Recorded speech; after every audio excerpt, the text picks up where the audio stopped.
On va traiter maintenant la notion de l'intensité du courant électrique continu et la loi des nœuds, niveau tronc commun en physique. Ça, c'est le deuxième chapitre de cette année. Donc, on va commencer par l'énoncé de cet exercice. Le générateur G débite un courant continu d'intensité I, une quantité d'électricité coulomb de 3000 coulombs. Le traverse en 10 minutes. Déterminer le sens du courant dans chaque branche et les valeurs des intensités I et I2. On a ici le circuit électrique, un générateur et 3 dipôles. Voilà. On a les nœuds A et B.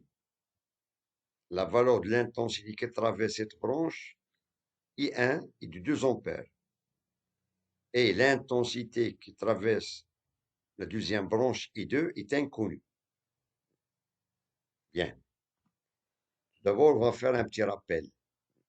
L'appel du courant électrique de son ID et de son intensité.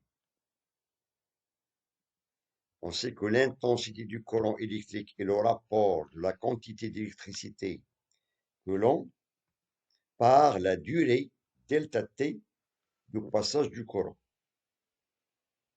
Bien. Et il est désigné par I, donc c'est-à-dire on symbolise l'intensité du courant électrique I, et son unité, est l'ampère. Donc شدة التيار I نعبر عنها بالعلاقة يعني بالرمز I، وحدة شدة التيار نرمز لها بحرف A لا أقل من كلمة أمبير. Et la formule de l'intensité du courant électrique s'écrit sur la forme I est égal à courant sur delta de T. Tout d'abord, bien sûr, on doit respecter les unités, ou bien l'unité de chaque grandeur. On sait que la quantité d'électricité est exprimée en coulombs. La durée, le temps, est exprimé en secondes. Et bien sûr, l'intensité du courant est exprimée en ampères pour le système international. كل مقدار فيزيائي له وحدة. بالنسبة لكمية الكهرباء نرمز لها بوحدة الكولومب، ومدة الزمنية نرمز لها بوحدة الثانية، وشدة التيار لها وحدة اللي هي الأمبير. Bien. Donc, revenons à l'énoncé des exercices. Le générateur G débite un courant continu d'intensité I. Une quantité d'électricité que l'on est égale à 3000 coulombs. Le traverse en 10 minutes, c'est-à-dire la durée de traversée est de 10 minutes. Et la quantité d'électricité est de valeur de 3000 coulombs. La question, déterminer le sens، يعني نحدد المنحى تيارات في كل فرع dans chaque branche. Donc on demande de déterminer le sens du courant dans chaque branche et les valeurs des intensités I et I2. C'est-à-dire I, c'est l'intensité qui est débitée par le générateur, et I2, c'est l'intensité qui traverse la branche, voilà, dans ce dépôt. Bien. Tout d'abord, on sait que l'expression de l'intensité, d'après le rappel, I est égal à coulomb sur delta de T. Et on sait que le sens conventionnel du courant, منحى الاصطلاحي للتيار الكهربائي, du pôle de la borne positive du générateur à l'extérieur vers la borne négative. On a ici un montage en dérivation, en parallèle. Les 3 dipôles sont branchés en parallèle. يعني هاد ثنائية القطب اللي مرتبطة على التوازي.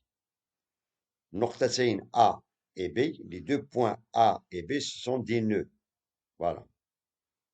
Bien. Et d'après l'énoncé, on a la quantité d'électricité est donnée qui est égale à 3000 coulombs. Donc on a coulomb est égal à 3000 coulombs. كمية الكهرباء يعني انطلاقا من المعطيات هي 3000 coulombs.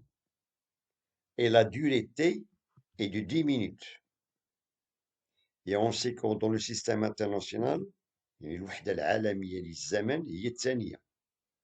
Donc, c'est-à-dire que delta de t est égal à 10 minutes qui est égal à 600 secondes. Sachant que 1 minute est égale à 60 secondes. Cela veut dire que 10 minutes est égal à 600 secondes. ثانية قيمتها هي 60 عفوا دقيقة قيمتها هي 60 ثانية. 10 دقائق هي 600 ثانية. Bien. Donc, il suffit de remplacer ces deux valeurs dans la formule et on aura I est égal à 3000 sur 600. Et on trouve que l'intensité du courant qui est débitée par le générateur I est égale à 5 ampères. شدة التيار الكهربائي انطلاقا من هذا المولد G قيمتها 5 ampères. Bien. Et d'après la loi du nœud, on peut tracer, déterminer le sens du courant dans chaque branche. On a ici, on sait d'après le sens conventionnel du courant من حل اصطلاح التيار من القطب الموجب نحو القطب السالب خارج المولد. C'est-à-dire de la borne positive vers la borne négative à l'extérieur du générateur.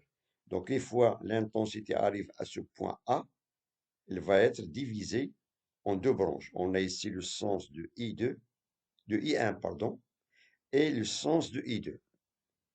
Cela veut dire que d'après la loi du nœud, on applique la loi du nœud, on a l'intensité I, c'est l'intensité principale, est égale à I1 plus I2. C'est-à-dire le courant entrant au nœud est égal à la somme du courant sortant. On a I est égal à I1 plus I2. Et pour calculer I2, il suffit de tirer I2 d'après cette formule, on trouve que I2 est égal à I moins I1. يعني أن I تساوي I1 زائد I2 بمعنى أن I2 أو I2 تساوي I ناقص I1. Et on fait l'application numérique et on trouve que I2 est égal à 3 ampères. Cela veut dire que I, voilà, I qui arrive à ce point A est de 5 ampères. Donc, il a été divisé en deux. Donc, on a ici 2 ampères. Il reste tout simplement dans la deuxième branche 3 ampères, d'après la loi du nœud. On peut l'appeler la loi du nœud ou bien la loi de Kirchhoff. Voilà. Bien. Donc, je vous remercie de votre attention. Bon courage et à très bientôt.